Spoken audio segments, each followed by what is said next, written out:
नमस्कार दोस्तों, स्वागत करता हूं आप सभी का हमारे प्यारे चैनल जिसका नाम है ड्रीम पाठशाला।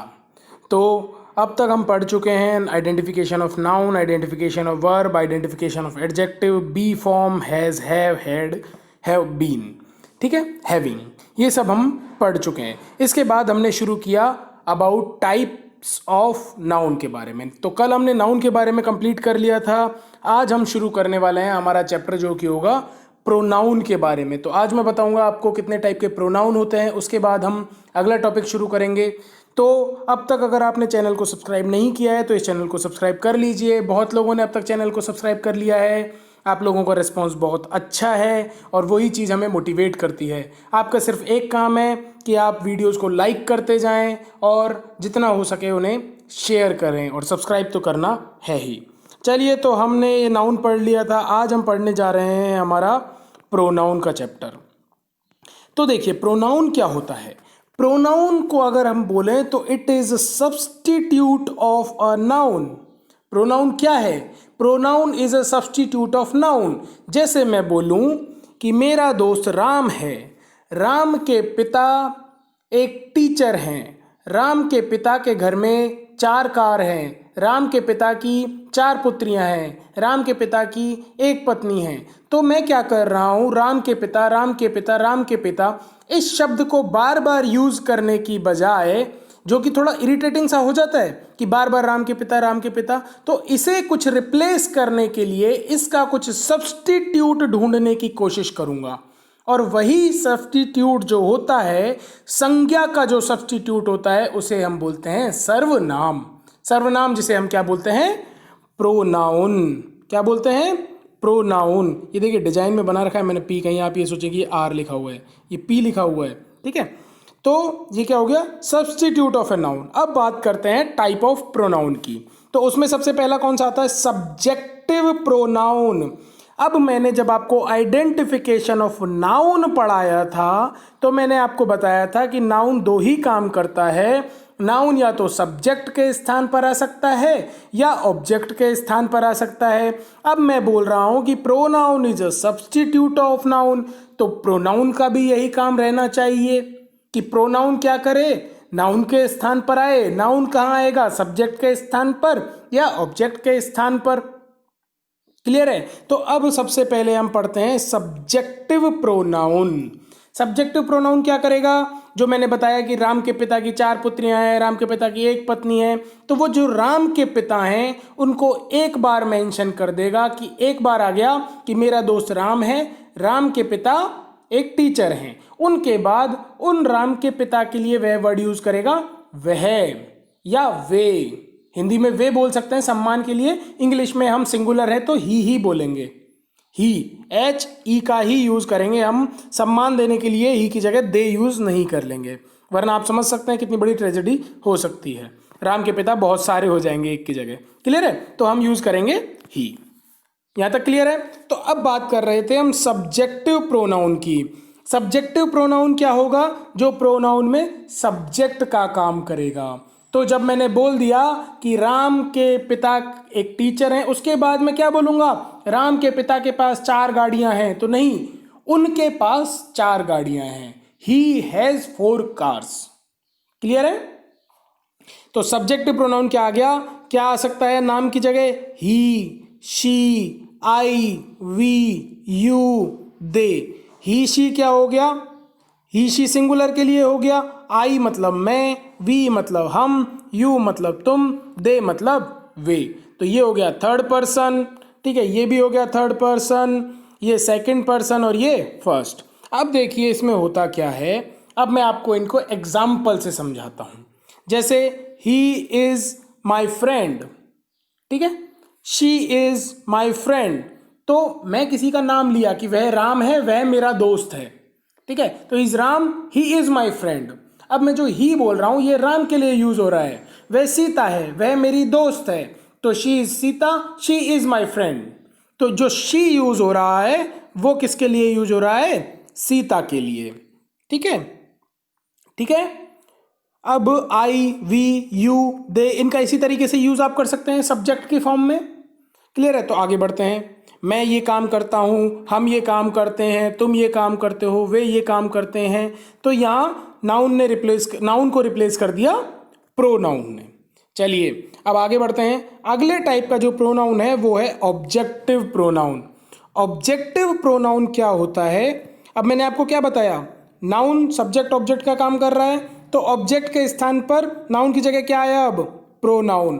तो प्रोनाउन जब आएगा तो वो क्या करेगा? ऑब्जेक्टिव प्रोनाउन का काम करेगा, मतलब ऑब्जेक्ट को डिनोट करेगा। तो सर ऑब्जेक्ट को डिनोट कैसे करेगा? अब ऑब्जेक्ट के डिनोट जो करेगा उसमें क्या होगा? ही अगर ऑब्जेक्ट बनना है तो ही बनेगा हिम, शी बनेगा हर, आई बनेगा मी, वी बनेगा अस, यू रहेगा यू, दे बनेगा देम। क्लियर है?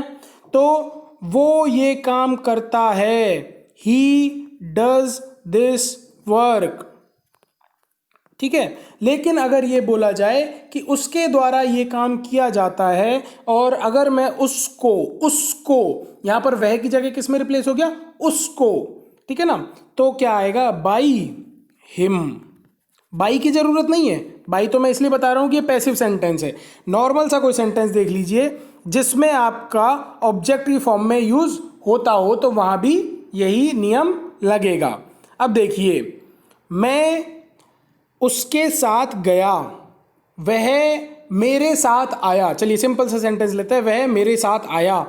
तो देखिए यहां लिखा हुआ है ही केम विद मी। अब यहां सब्जेक्ट समझिए कि यहां पर नाउन तो है ही नहीं, यहां पर तो यूज हुआ है प्रोनाउन का ही। अब प्रोनाउन के यूज में क्या होगा? तो दोस्तों समझने वाली बात यह है कि ये हो जाएगा सब्जेक्टिव प्रोनाउन, ये हो जाएगा ऑब्जेक्टिव प्रोनाउन, क्योंकि रिप्लेस दोनों ने किसको किया है? नाउन को किया है। इसने मान लीजिए मेरा नाम राम है तो इसने राम को रिप्लेस किया है, इसका नाम श्याम है तो ही ने श्याम को रिप्लेस किया है। अब हो क्या रहा है कि ये हो जाता है हमारा सब्जेक्टिव प्रोनाउन, ये हो जाता है हमारा ऑब्जेक्टिव प्रोनाउन, क्योंकि इसके लगने की जगह कौन सी है? ये ऑब्जेक्ट की जगह पे लगा है, ये सब्जेक्ट की जगह पे लगा है। क्लियर है? वह मेरे साथ आया, सब्जेक्ट कौन हो गया? ही। तो ही क्या हो गया? Subjective pronoun. किसके साथ आया? मेरे साथ आया, तो मैं क्या हो गया? ऑब्जेक्ट। क्लियर है? इतना प्यारा कंसेप्ट है। आगे देखिए, अब हम बात करते हैं पजेसिव प्रोनाउन की। पजेशन का मतलब क्या होता है? किसी चीज पर अधिकार जताना। ठीक है ना? पजेशन का मतलब क्या होता है? किसी चीज पर अधिकार जताना। तो वो जो प्रोनाउन इस काम को करेंगे, जो अधिकार जताने का काम करेंगे, वो क्या कहलाएंगे? Possessive pronoun. जैसे यह मेरा पेन है, तो पेन पर अधिकार किसका है? मेरा का।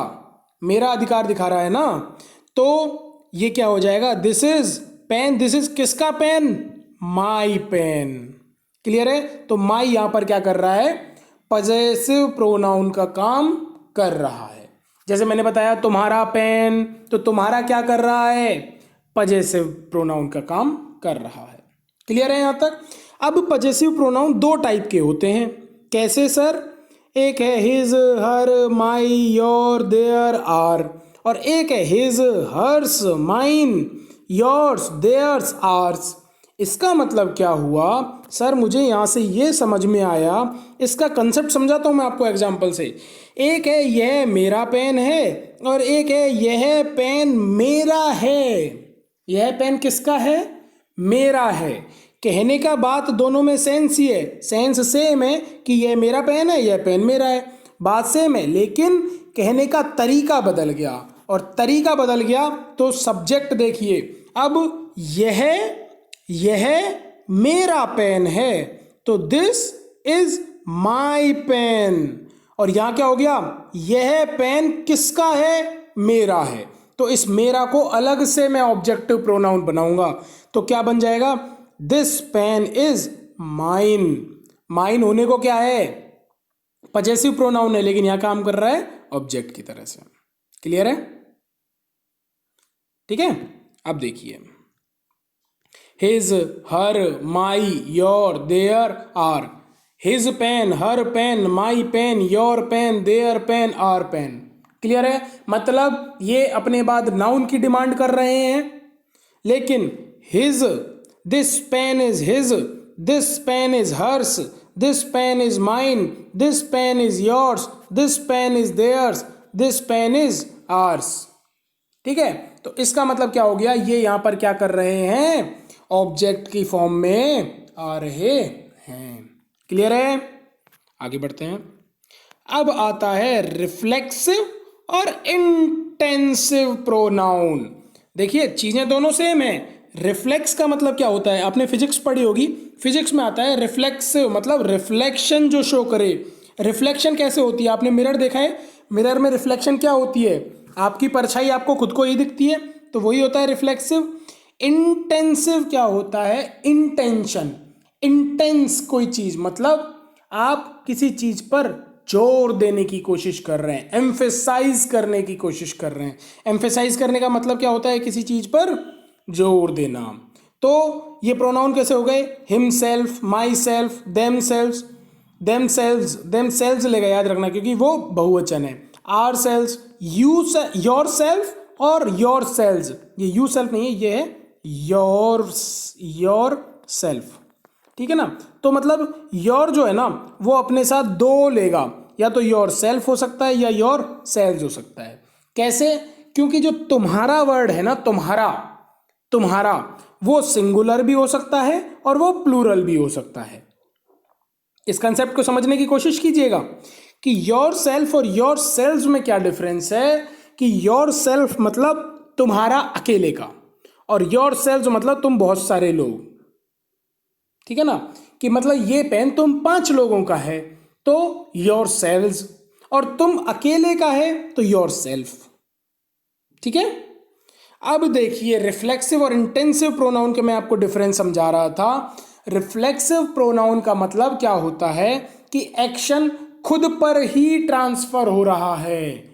मैं ये काम खुद करूंगा, तो मैं यह काम कैसे करूंगा, खुद करूंगा, तो एक्शन खुद पर ही ट्रांसफर हो रहा है। तो I will do this work my self. ठीक है ना, समझ रहे हो, मैं यह कार्य खुद करूंगा, और एक मैं बोलूं कि मैं खुद यह कार्य करूंगा। देखिए इसमें फिर भी हमने चॉइस छोड़ी है कि मैं ये कार्य खुद करूंगा, लेकिन अगर कोई और मिल जाता है तो ठीक है और कोई कर लेगा, तो I will do this work my self, लेकिन मैं खुद यह कार्य करूंगा।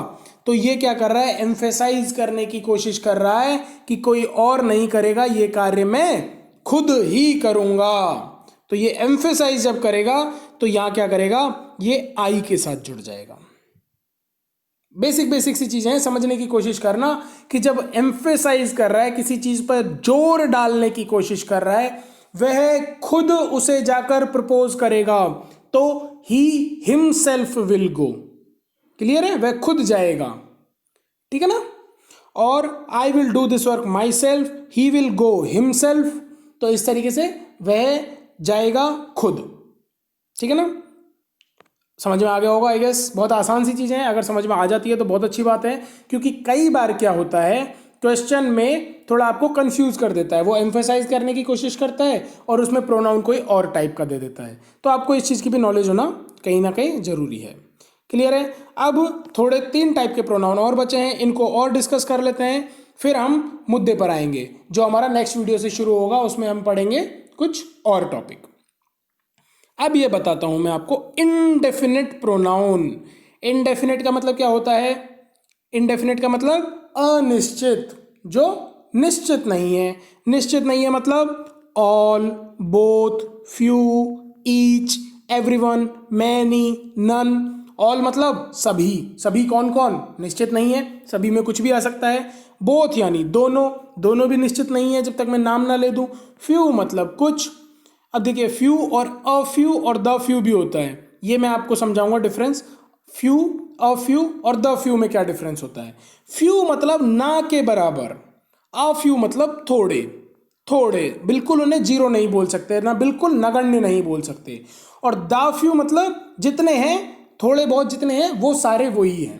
खैर इनको मैं आपको बाद में बताऊंगा, टॉपिक आएगा तब मैं आपको इनको अच्छे से क्लियर करूंगा। तो अभी हम पढ़ रहे हैं indefinite pronoun. All, both, few, each. Each मतलब हर एक, एवरीवन मतलब सारे, एक एक करके सारे, मैनी मतलब बहुत, नन मतलब कोई नहीं।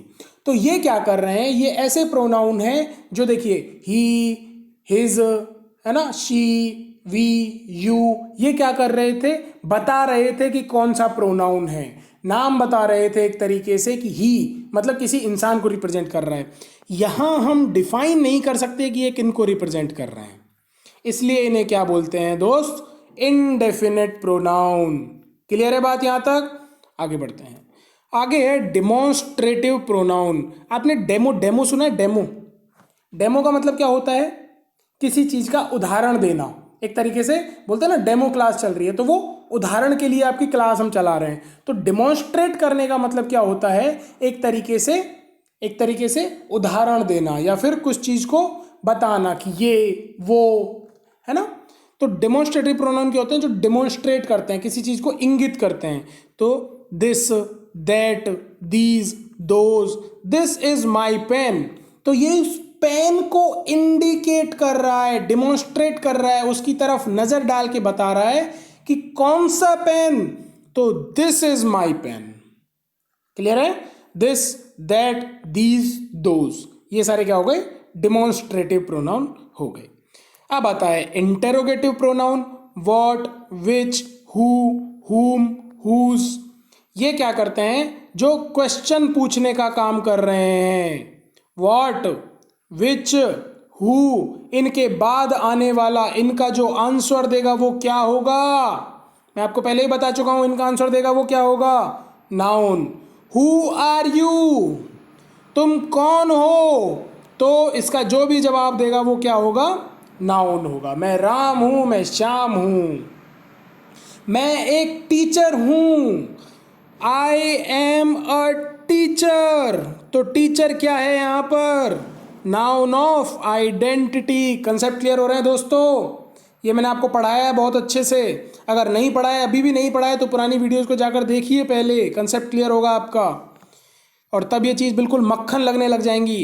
विच, हु, हुम, हुज, इन सब का जवाब कौन देता है, नाउन। तो ये क्या हो गए, इंटेरोगेटिव प्रोनाउन, मतलब प्रश्नवाचक प्रोनाउन, सर्वनाम। क्लियर है? तो ये क्या करेंगे, प्रश्न पूछने का काम करेंगे। तो दोस्तों ये सारे हमारे प्रोनाउन थे। हमने बेसिक सारी चीजें पढ़ ली हैं, हमने नाउन पढ़ लिया है, हमने प्रोनाउन पढ़ लिया है। अब मुझे लगता है कहीं ना कहीं हम मेन चीजों पर आ सकते हैं। तो अब हम धीरे धीरे रूल्स की तरफ बढ़ेंगे, टॉपिक्स की तरफ बढ़ेंगे, एग्जाम्पल्स की तरफ बढ़ेंगे। मैं आपको धीरे धीरे स्टेप बाय स्टेप पूरी इंग्लिश कराता जाऊंगा, बस आप बने रहिए। आपका सिर्फ एक काम है कि इस चैनल को लाइक करना है, वीडियोस को शेयर करना है जितना ज़्यादा पॉसिबल हो सके, और सबसे बड़ी चीज़ ये करना भी है और करवाना भी है, सब्सक्राइब। क्लियर है? आपका लाइक, आपका कमेंट, आपका सब्सक्रिप्शन हमारे लिए बहुत बड़ी मोटिवेशन का काम करते हैं। तो जाइए अभी सब्सक्राइब कीजिए पहले, और इंग्लिश, मैथ्स, ये सब सारी सब्जेक्ट की जिम्मेदारी हम पर छोड़ दीजिए, आप बस मज़े कीजिए। आज के लिए इतना ही दोस्तों, till then bye bye, good night.